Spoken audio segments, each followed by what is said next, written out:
رسول اللہ صلی اللہ علیہ وسلم نے بلکہ اپنی زندگی کے اندر، اور انبیاء کے اوپر ابتلائیں اور مشکلات امتیوں سے زیادہ آتی ہیں، اور رسول اللہ صلی اللہ علیہ وسلم نے عملی طور پہ اپنی زندگی کو صحابہ سے زیادہ سادہ رکھا، یہاں تک کہ ایک دن سوئے ہوئے اٹھے ہیں، حضرت عمر نے بھی دیکھا، صحابہ نے بھی دیکھا، صحابہ کے دل کو چوٹ پہنچ گئی کہ رسول اللہ اٹھے ہیں اور چہرے کے اوپر، آپ کو پتا اگر کوئی انسان بغیر سرہانے کے کسی بستر، آج کل بستر کی بات کر رہا ہوں، اس دور کی صفے جو کھجور کی چھالوں سے ہوتی ہے، ان کا تصور اگر آپ ذہن میں لائیں وہ ایک الگ بات ہے۔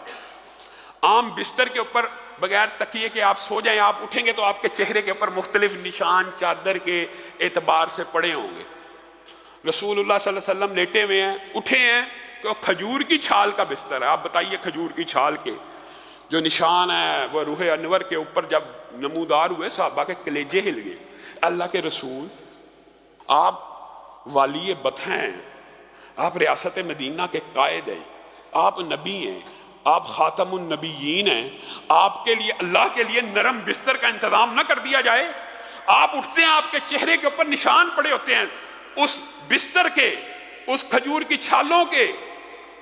تو رسول اللہ صلی اللہ علیہ وسلم، ہمارے جیسے لیڈر ہوتے کہتے یار بڑے ماننے والے ہیں، لے آؤ کوئی نرم و نازک بستر ہو، کوئی ریشمی بچھونا ہو، کوئی سرانا ہو۔ رسول اللہ ڈانٹنا شروع ہو گئے، تم نے میں محمد صلی اللہ علیہ وسلم کو کیا سمجھا؟ میں محمد صلی اللہ علیہ وسلم کی اس دنیا میں حیثیت ایک مسافر کی سی ہے۔ اگر نبیوں کی حیثیت ایک مسافر کی سی ہے تو میں کس باغ کی مولی ہے؟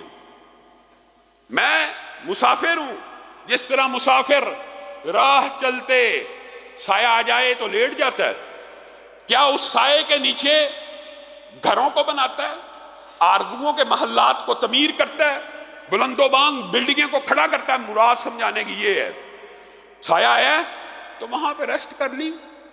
آج یہ دنیا ایک سفر ہے، اس سفر کے اندر ہم اور آپ اپنے آرزوؤں کے محلات کو سجاتے ہیں، بلڈنگیں بناتے ہیں۔ حقیقت میں اگر ہمیں سمجھ آ جائے دین کے صرف اس ایک کلیے کی کہ دین آپ سے مجھ سے کیا چاہتا ہے، اور اگر ہم اس زندگی کو سفر سمجھیں تو اللہ کی قسم رسول اللہ کی زندگی کو اسوہ بنا لیں۔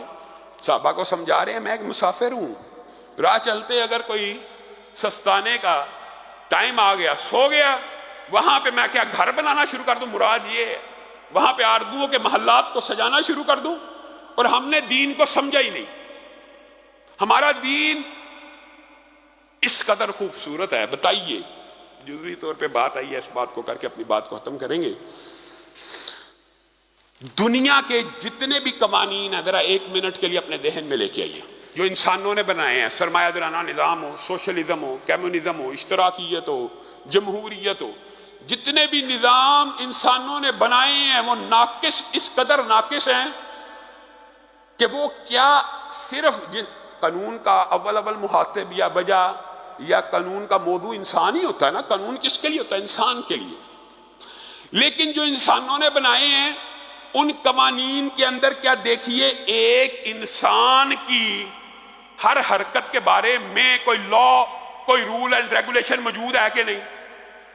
اٹھائیے دنیا کا کوئی بھی قانون، چیلنج کرتا ہوں۔ یہ جو میں ہاتھ کو ہلا رہا ہوں، گفتگو کرتے ہوئے ہاتھ کو ہلا رہا ہوں، ہاتھ کو، ہمارا دین اتنا خوبصورت ہے، اس ہاتھ کے ہلانے کے بارے میں بھی حکم موجود ہے۔ یہ جو میں گفتگو کر رہا ہوں اس کے بارے میں بھی حکم موجود ہے، جو میں چہرہ یہاں سے وہاں کر رہا ہوں، ہر عمل کے بارے میں دین واحد ہے جو اللہ نے نازل کیا۔ چونکہ نازل اللہ نے کیا، موضوع انسان ہے، تو انسان کے ہر عمل کے بارے میں حکم موجود ہے، یا مباح ہوگا، یا مستحب ہوگا، یا مکروہ ہوگا، یا حرام ہوگا۔ دنیا کا کون سا قانون ہے اٹھائیے جہاں پہ انسان کے ہر ایکشن کے بارے میں بھی لا موجود ہو؟ یہ تو میں نے ایک بہت بڑی بات کر دی، آپ حیران رہ جائیں گے۔ پورے کا پورے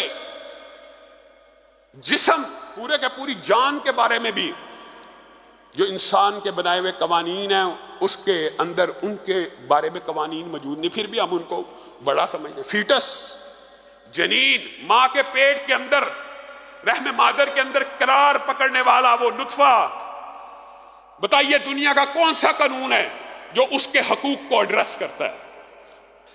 یہاں پہ تو انسانی بنائے ہوئے قوانین کہتے ہیں میرا جسم میری مرضی، اس کو قتل کر دیا جائے تو کوئی پوچھے گا نہیں۔ دنیا کے قوانین اتنے ظالم ہیں، اس فیٹس کو گرا دیا جائے، ابورٹ کر دیا جائے تو یہ میرا جسم میری مرضی کے تحت جائز ہے۔